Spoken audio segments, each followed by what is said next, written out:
उनकी जो माने न्यायालय पर टिप्पणी है ये गलत है। उनका डिसीजन जो होता है हम लोग सब मानते हैं, डिसीजन फेवर में हो या ना फेवर में हो, लेकिन जो न्यायालय का निर्णय हमें मानना चाहिए। अगर लोअर कोर्ट से पीड़ित है सेशन जाएंगे, सेशन से पीड़ित है उच्च न्यायालय जाएंगे, उच्च न्यायालय से पीड़ित है सर्वोच्च न्यायालय जाएंगे, लेकिन न्यायालय पर टिप्पणी करने का किसी को भी अधिकार नहीं है। सीधे कोई मामला डायरेक्ट उच्च न्यायालय में सर्वोच्च न्यायालय में दायर नहीं होता, शुरुआत यहीं से होती है। तो अगर शुरुआत यहीं से हुई है तो जो माननीय न्यायालय को जो निर्णय उचित लगा उन्होंने निर्णय दिया, उससे अगर आप व्यथित हैं तो आप उससे ऊपर कोर्ट में जा सकते हैं। संभल में बवाल भले ही शांत हो गया हो, लेकिन सियासतदानों की सियासत जारी है। अभी तक आपने देखा होगा कि कोर्ट के फैसले पर अगर अधिवक्ताओं के सामने भी माइक ले गए होंगे कभी, तो उनके द्वारा ये कहा गया होगा कि कोर्ट के डिसीजन पर कि हम अगली अदालत में ये फैसला सरमाथे पर है, लेकिन इसको हम अगली अदालत में अपील करेंगे। लेकिन इधर रामगोपाल यादव का परसों बयान आया, उन्होंने कहा ये छोटे छोटे जज आग लगाना जानते हैं। अब कोर्ट पर भी टिप्पणियां शुरू हो गई हैं। हमारे साथ हैं कुछ वरिष्ठ अधिवक्ता हैं, यहाँ पर अयोध्या कचहरी में हैं। अब इस रामगोपाल यादव के इस बयान को किस तरह लेते हैं हम जानने की कोशिश करते हैं। सर परिचय। जी, मेरा नाम प्रदीप कुमार चौबे है। मैं पूर्व में यहाँ मंत्री रह चुका हूँ बाहर का। जी। आप क्या इस टिप्पणी पर क्या कहेंगे? जो रामगोपाल यादव की टिप्पणी आई है माननीय न्यायालय पर, मैं इसका बिल्कुल भी समर्थन नहीं करता हूं। और जो उन्होंने कहा कि छोटे छोटे जज कोई छोटा नहीं होता, जज सब बराबर होते हैं। केवल न्यायालय का फ़र्क है, सिविल कोर्ट, उच्च न्यायालय, माननीय सर्वोच्च न्यायालय। तो उनकी जो माननीय न्यायालय पर टिप्पणी है ये गलत है।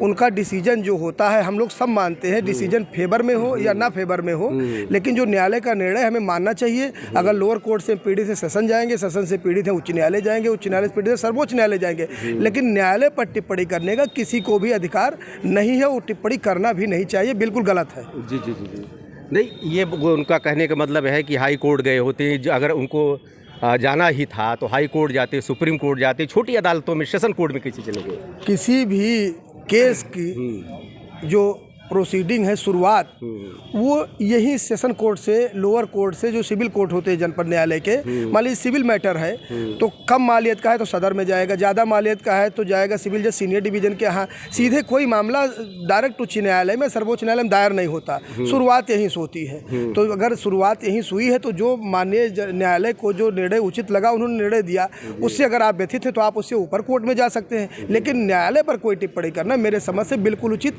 किसी भी दल के नेता को ऐसा नहीं करना चाहिए। आशुतोष पांडे जी हैं वरिष्ठ अधिवक्ता, आप भी हैं सर, इस टिप्पणी को कैसे लेते हैं? देखिए, प्रदीप चौबे जी ने जो कहा, जी न्यायपालिका की, अभी तक आप लोगों ने दोनों को झगड़ते हुए देखा होगा, लेकिन देख रहे हैं पहली बार शांत माहौल में, इसका मतलब शायद विचार कुछ मिल रहा है। जी, देश में जो न्याय की व्यवस्था है उसमें सबका विचार समान होना ही चाहिए। और जहाँ तक न्यायालय के आदर की बात है, संवैधानिक संस्थाओं के आदर की बात है और सरकारी संस्थाओं के आदर की बात है, वहाँ अगर जन सामान्य एक मत का है तो ये एक मजबूत देश की निशानी है। मैं इनकी बात से सहमत होते हुए ये कहना चाहता हूँ कि ये माहौल बनता क्यों है। वस्तुतः हो ये रहा है कि जनता ने जिनको लोकतंत्र की धारा से नकार दिया है, वो उनके कार्यों के द्वारा, उनके बयानबाजियों के द्वारा, उनके द्वारा कही गई उटपटांग बातों के द्वारा और समाज में विभेदन, जो समाज के विभाजनकारी उनके कार्यकलाप हैं, उससे वो जनता के द्वारा नकारे जा चुके हैं। और जनता के द्वारा नकारे जाने के बाद उन्होंने जनता को दोष देने के बजाय न्यायपालिका को दोष देना, निर्वाचन आयोग को दोष देना, संवैधानिक संस्थाओं को दोष देना, स्थानीय प्रशासन को दोष देने का काम शुरू किया है।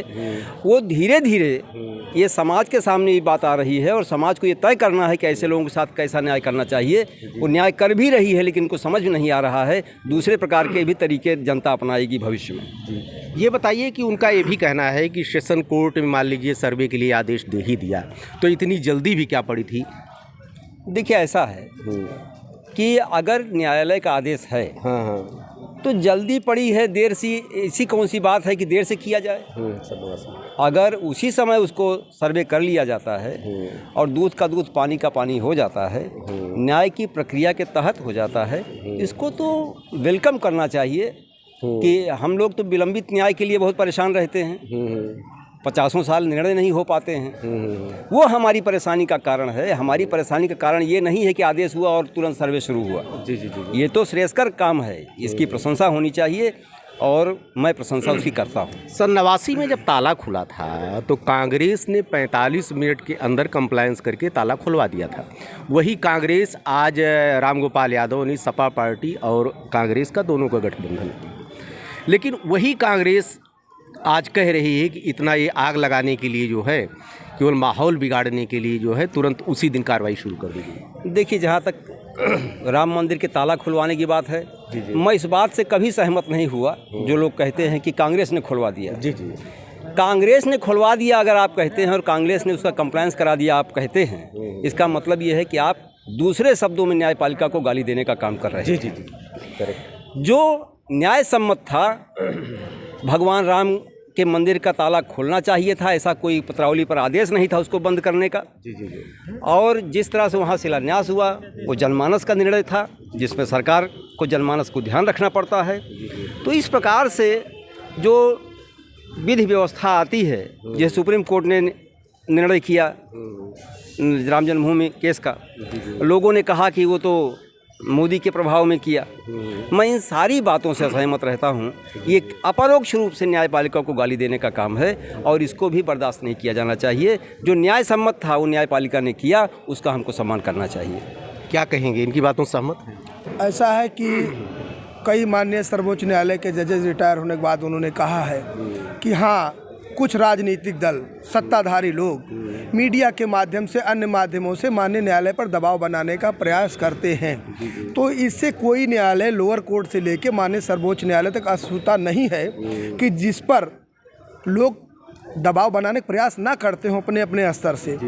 तो कहीं ना कहीं माननीय न्यायालय भी थोड़ा बहुत प्रेशर में आ सकता है या आता भी हो, मैं नहीं कह सकता, लेकिन माननीय न्यायालय पर टिप्पणी नहीं करना चाहिए। सबको उनकी बातों को मानना चाहिए। माना ये जाता है कि न्यायालय किसी राजनीतिक दल से नहीं बंधा हुआ है, वो संविधान और कानून से बंधा हो। जो विधि सम्मत उनको लगता है वो निर्णय होता है। और जब कोई निर्णय मेरिट पर होता है तो निश्चित ही दोनों पक्षों में से एक न एक पक्ष जरूर उसके खिलाफ ऊपर जाता है, क्योंकि सुलह के बाद ही, सुलह ही ऐसी चीज़ है जिसमें दोनों पक्ष संतुष्ट होते हैं। इस तरह की टिप्पणी की कोई कार्रवाई भी आपके यहाँ कंटेम्प्ट ऑफ कोर्ट की श्रेणी में आता है?